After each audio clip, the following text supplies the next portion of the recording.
السلام علیکم۔ حضرت آدم علیہ السلام پہلے انسان ہیں جن کو اللہ تعالیٰ نے دنیا میں بھیجا، اور سب سے پہلے پیغمبر آپ ہیں۔ آپ ہی کی اولاد پوری دنیا میں پھیلی۔ آپ کا ذکر قرآن مجید میں 19 بار آیا ہے۔ جب اللہ تعالیٰ نے دنیا کو آباد کرنے کا ارادہ کیا تو اس نے فرشتوں سے کہا، میں دنیا میں اپنا ایک نائب خلیفہ بنانا چاہتا ہوں۔ فرشتوں نے کہا کہ اے اللہ، تو ایسے شخص کو نائب بنانا چاہتا ہے جو خرابیاں کرے اور خون کرتا پھرے۔ ہم تیری تعریف کرنے کے ساتھ تیری تسبیح اور پاکی بیان کرتے رہتے ہیں۔ اللہ تعالیٰ نے فرمایا، میں وہ باتیں جانتا ہوں جو تم نہیں جانتے۔ اللہ تعالیٰ نے حضرت آدم علیہ السلام کو ہر چیز کے نام سکھا دیے، پھر ان کو فرشتوں کے سامنے کیا اور فرمایا، اگر تم سچے ہو تو مجھے ان کے نام بتاؤ۔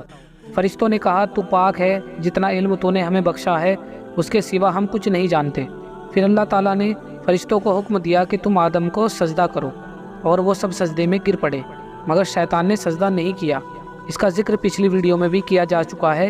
جس نے ہماری اس سیریز کی پہلی ویڈیو نہیں دیکھی ہے وہ پلے لسٹ میں جا کر دیکھ سکتا ہے۔ جس نے چینل ابھی تک سبسکرائب نہیں کیا ہے تو جا کر چینل سبسکرائب کر لے تاکہ اس سیریز کی ویڈیو آپ تک پہنچ سکے۔ اب واپس آتے ہیں ویڈیو پہ۔ اللہ تعالیٰ نے حضرت آدم علیہ السلام سے کہا کہ تم اور تمہاری بیوی جنت میں رہو اور جہاں سے چاہو کھاؤ پیو، مگر ایک خاص درخت کے متعلق حضرت آدم علیہ السلام کو پاس جانے سے منع کر دیا کہ اس کے قریب بھی مت جانا، ورنہ تم بھی ظالموں میں سے ہو جاؤ گے۔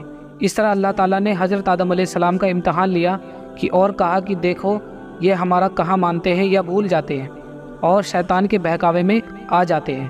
شیطان جو پہلے سے ہی حضرت آدم علیہ السلام سے ناراض تھا کہ ان کی وجہ سے وہ خدا تعالیٰ کے دربار سے نکلا اور خدا تعالیٰ کی لعنت اس پر ہوئی، اور اس نے قسم کھائی تھی کہ میں قیامت کے دن تک حضرت آدم علیہ السلام اور اس کی اولاد کو بہکاتا رہوں گا کہ اللہ تعالیٰ کا کہا نہ مانے اور خوب برائیاں پھیلائے۔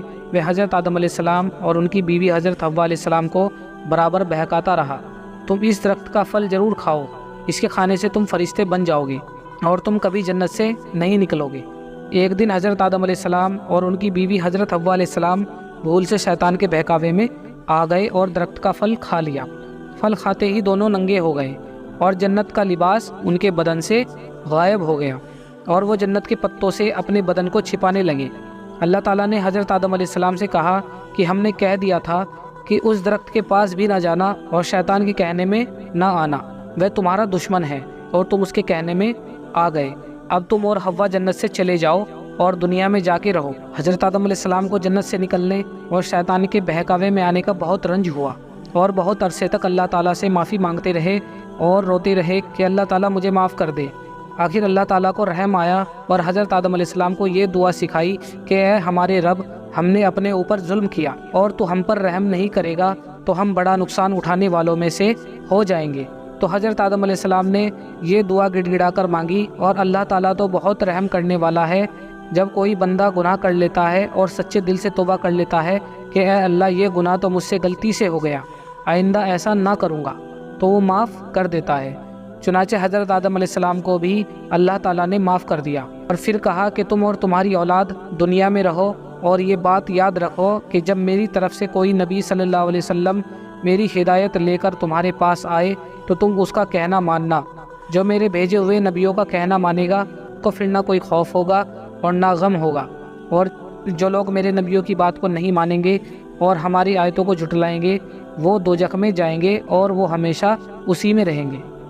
اس کے بعد حضرت آدم علیہ السلام اور حضرت حوا علیہ السلام دنیا میں رہنے سے آنے لگے، خوب جی لگا کر اللہ کی عبادت کرتے۔ ان کی بہت اولادیں ہوئی اور دنیا میں سب جگہ آباد ہوتی رہی۔ حضرت آدم علیہ السلام اپنی اولاد کو یہی بات بتاتے رہے کہ تم کبھی شیطان کے بہکاوے میں نہ آنا، وہ ہمارا دشمن ہے اور ہم کو بری باتیں کرنے کے لیے بہکاتا رہتا ہے۔ ہمیشہ اللہ کی عبادت کرنا، سچ بولنا، کسی پر ظلم نہ کرنا، ایک دوسرے کی نیک کاموں میں مدد کرتے رہنا۔ آخرکار حضرت آدم علیہ السلام 900 سال زندہ رہ کر وفات پا گئے۔ اب جان لیتے ہیں قابل اور حابل کے بارے میں۔ قرآن مجید میں حضرت آدم علیہ السلام کے 2 بیٹوں قابل اور حابل کا قصہ ہے، اور ہم تم کو سناتے ہیں کہ حضرت آدم علیہ السلام اور حوا علیہ السلام سے بہت اولادیں ہوئی۔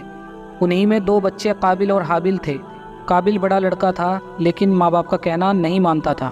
حابل چھوٹا بھائی تھا جو ماں باپ کا کہنا مانتا تھا۔ اکلیمہ ایک لڑکی تھی جس سے قابل شادی کرنا چاہتا تھا، مگر حضرت آدم علیہ السلام و حوا علیہ السلام اس کی شادی اپنے چھوٹے بیٹے حابل سے کرنا چاہتے تھے جو نیک اور شریف تھا۔ اس لیے قابل اپنے ماں باپ اور بھائی کا دشمن ہو گیا۔ اللہ تعالیٰ نے حکم دیا کہ تم دونوں قربانی کر کے پہاڑ پر رکھ آؤ، جس کی قربانی قبول ہوگی اس سے اقلیمہ کی شادی کی جائے گی۔ اللہ تعالیٰ کو اپنے نیک بندے پسند ہوتے ہیں اور وہ ان کی مدد کرتا ہے۔ آسمان سے ایک آگ آئی اور حابیل کی قربانی کو لے گئی، یعنی حابیل کی قربانی قبول ہو گئی۔ اب اس کے بھائی قابیل کو بہت غصہ آیا۔ اس نے حابیل سے کہا، میں تجھ کو قتل کر دوں گا۔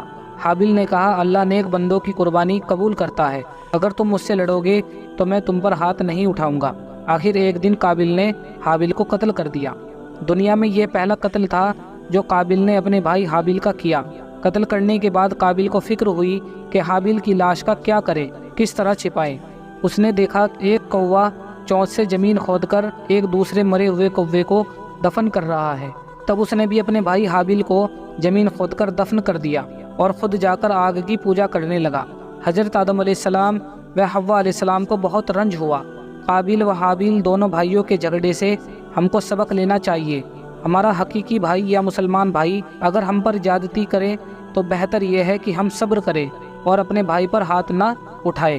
قابیل نے اپنے بھائی کو قتل کیا، قیامت تک لوگ اس پر لعنت کرتے رہیں گے اور آخرت میں اللہ کے عذاب کا مستحق ہوا، اور حابیل کو قیامت تک لوگ اچھا کہتے رہیں گے اور جنت کا وارث ہوا۔